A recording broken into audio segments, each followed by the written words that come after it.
Hey guys, out in the garage again, doing a little bit of work on the 77, and I'm gonna try and pull that tranny out today. So I got the exhaust off, and I'm gonna weld it up a little bit. I don't remember if I showed you the exhaust last time, but it's down. Getting ready to pull the drive shaft. I'm gonna try and get this tranny out, pull that out, and see if the engine turns with the transmission out. And then that's going to determine whether I need to pull the whole engine out or not. I think maybe part of my problem is in the tranny or the flywheel or torque converter area. So I'm going to pull all that stuff out, and I want to rebuild the transmission anyway. So I want to get that out and check the engine, see if it spins. But I forgot to tell you, when I was at the swap meet a couple weeks ago, I picked something up that it doesn't necessarily go for this for the Mustang 2 body style. I believe it's more of either a Fox body or an SN95. But I'm going to show it to you, and I'm going to do a few modifications to it, and I think it'll work just fine. So let's go take a peek.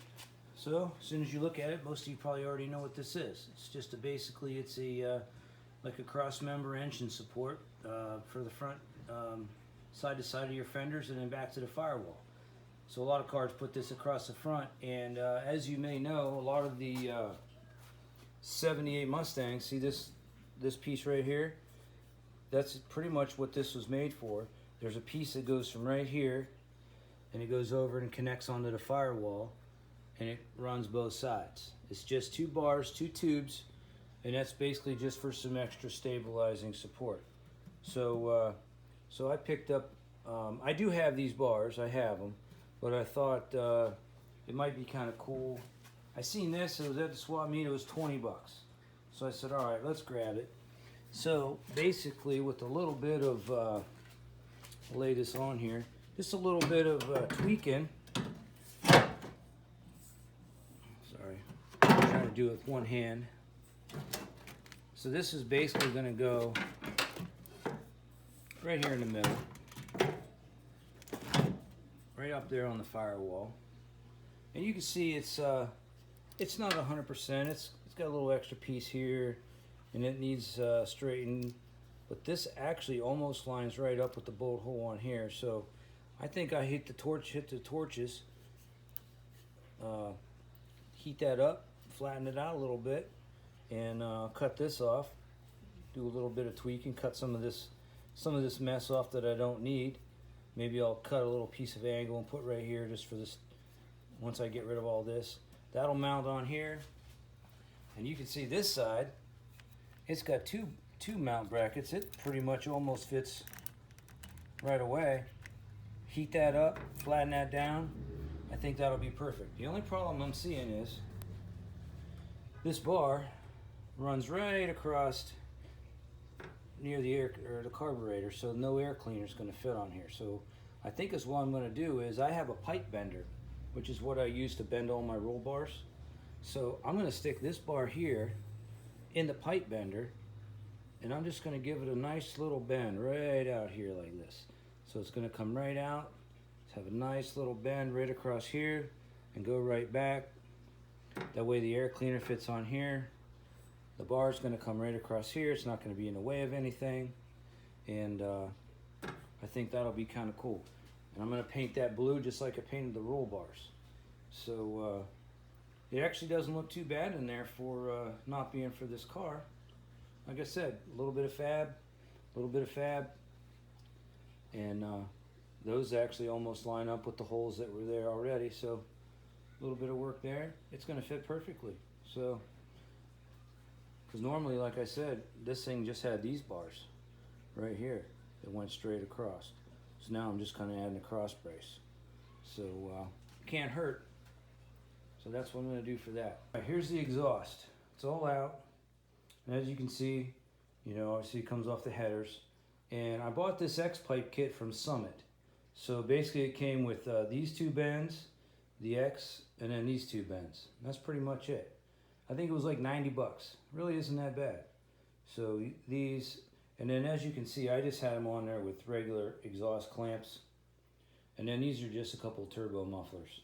So what I'm going to do is I'm going to weld all of these. I tack welded it while it was still in the car, and then I dropped it down so that way everything stays where it's supposed to be. So I'm going to go ahead and weld all the seams, because you can see right there, just from the, it was leaking. There's a leak, there's a leak, there's a leak, there's a leak. So you can see how some exhaust was blowing out. These brackets, they just don't hold very tight. So I'm going to go ahead and weld all these seams, every piece. I am going to get different mufflers. I'm not happy with these. They're just not loud enough.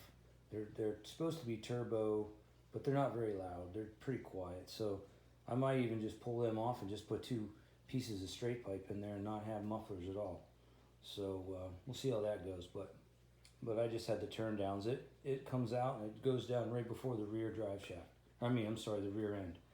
So putting dual exhaust out the rear end of a Mustang 2 is not exactly very easy because of the gas tank, and there's not that much room. And my last Mustang 2, I had true duals like this, but what I did was I just bent one right over and ran them, 2 of them side by side, right out the back of one side, because this car is really only designed to have exhaust coming out one side. So little tricks. I see people having duals, but I don't want all that jazz up around the gas tank and all that stuff. It's just a pain in the ass. So we're going to go with this. There's no reason why it hurts anything to have them dropping down right before the rear end. And it sounds good. So that's what we're going to do with that. So I'm going to get started and get that welded up. Then we're going to go under here. I'm going to pull the drive shaft and start working on getting that transmission out. All right, so here we are. We're underneath the cars, the rear end and the back of the drive shaft. So we're going to remove these 4 bolts, 1, 2, 3, and there's one on the other side.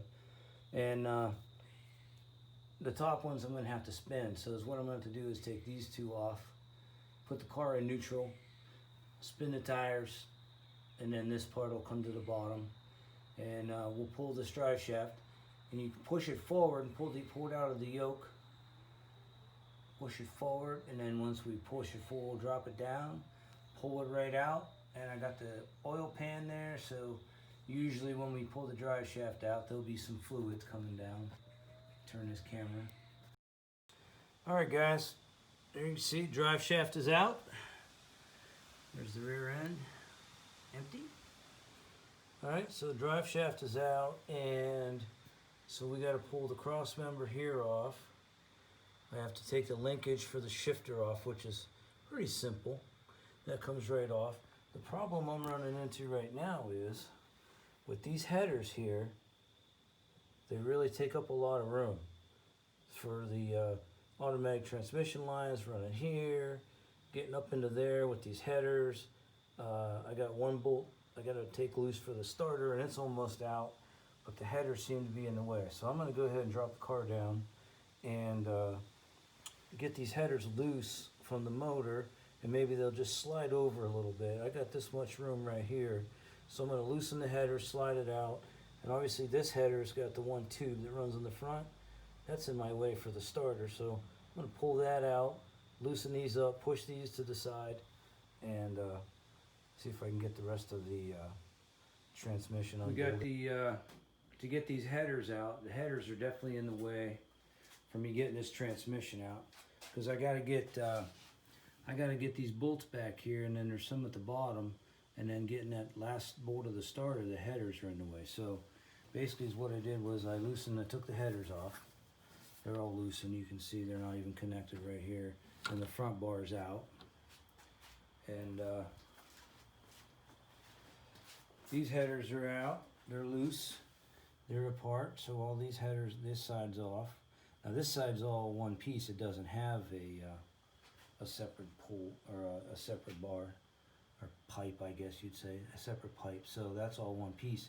So that one's a little more difficult, because when this thing, I mean you can see, these things are really wedged in there. They got to stand straight up and down before they got, so if you don't have a 2-post lift, it's a bitch getting these headers in and out, because they got to go almost straight up and down from the bottom and then up and in. So it's kind of a pain in the ass. So if you don't have the right lift for that, it's tough. So basically I took the carburetor off and I put the engine lift plate on. I got this hooked up to my cherry picker, you can see. So what we're going to do is going to take the two motor mounts loose on both sides, the two bolts out of the motor mounts. Take these two and then two on the other side. We're going to lift the whole engine up, drop these headers out, and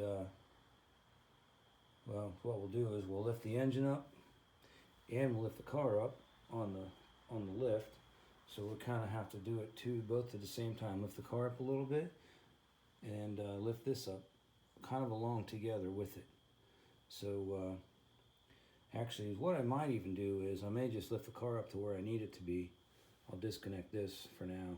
Lift the car all the way up to where it needs to be and then make my adjustments on this and then lift this up slightly. That way I'm not going back and forth because that's going to be a pain in the ass. So sometimes you work these things out as you're doing it. You don't think of them all the time. So that's coming out. And lift up that engine, get them headers out, finish off the, if you can see right there's the starter. So I got one more bolt right in here on the starter. Get that pulled out, and I'm just going to pull the starter back and leave it sit there. And get the rest of the bolts out around the transmission. I took the oil tube, tranny fluid oil tube out. And I think that getting that oil tube in and out, it's a real pain in the ass because there's a, see this right here? Actually, move this out of the way. The tranny, it fits right there. There's a bolt that goes right in here.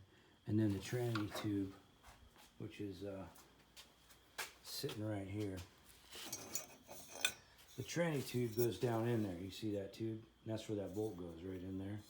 Well, it's a real pain in the ass with the headers also. So I'm going to see if I can find a relocation. I was watching Motor Trend this morning and I seen a hot rod where the whole engine bay was like clean. There was nothing in it. It was beautiful. But the transmission fluid came right up and it actually mounted right on the firewall. And it was just a nice little billet aluminum plug that popped out the top. So I'm going to see, maybe they make a flex tube where the bottom is, the bottom fits perfect with the O-ring in. Then I can just kind of bend it and go right up the firewall with it and mount it and then just check the tranny fluid from there. That way it's completely out of the way of my headers. Because when that's in there and the tube comes right here, right across this header, and it's, you know, it gets hot, it's a pain in the butt. So anything I can do to make life easier, if I ever have to do any more work, that's what I'm going to do. So that's going to come out. So pull this all out. Obviously I take the valve covers off because you can't get the header bolts very well without them. So those come off. Carb off, put the plate on. So we're going to get that moving. And I don't know if I'm going to get this transmission out tonight. It's getting late. You can see it's dark out. I've been working out here for a while. So I might just get this all ready to go and get it lifted, get the engine up, get the motor mounts out, and then we'll pull the tranny next couple days. I'll get that tranny out. I'm thinking about going ahead and pulling the whole motor out.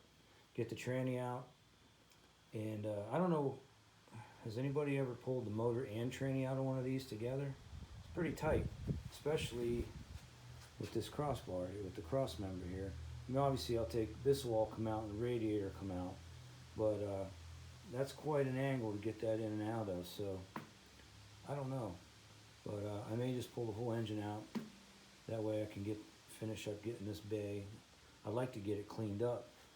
You can see I don't have a blower motor here, so I thought about just making a nice plate or something and then cleaning that up. So there's a lot of type things like that I'd like to do. So maybe I'll go ahead and do some things like that just to kind of clean things up a little bit. So I'll work on that. And also I put the other thing, the other cross member bar from the other Mustang on the pipe bender. So let's go check that out. So I put this on the pipe bender, and as you can see, put a nice little bend in it. So it'll mount over here. I'll have to straighten that up a bit and straighten this one. It's got a little bit of a bend in it from whatever car it came out of. And I'll straighten this and trim this and cut this and clean that. But it kind of bent around pretty nice. And that still fits on the firewall pretty good. The only problem is I still don't think an air cleaner is going to fit on here with that. So what I'm considering doing is cutting this all the way off. Cut this here, cut this bar, cut that little piece, cut it all the way, and then go get myself another piece of nice tubing, put it on my pipe bender, and come out clear right around here like this, and bend it. Bend it real nice. Angle cut the ends here, put some 45s or something, whatever that ends up being.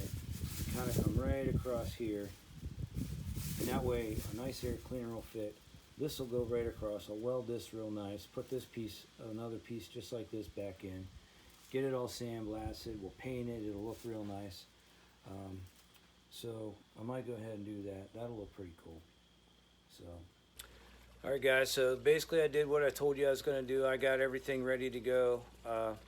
Motor mounts and tranny and everything underneath is ready to roll.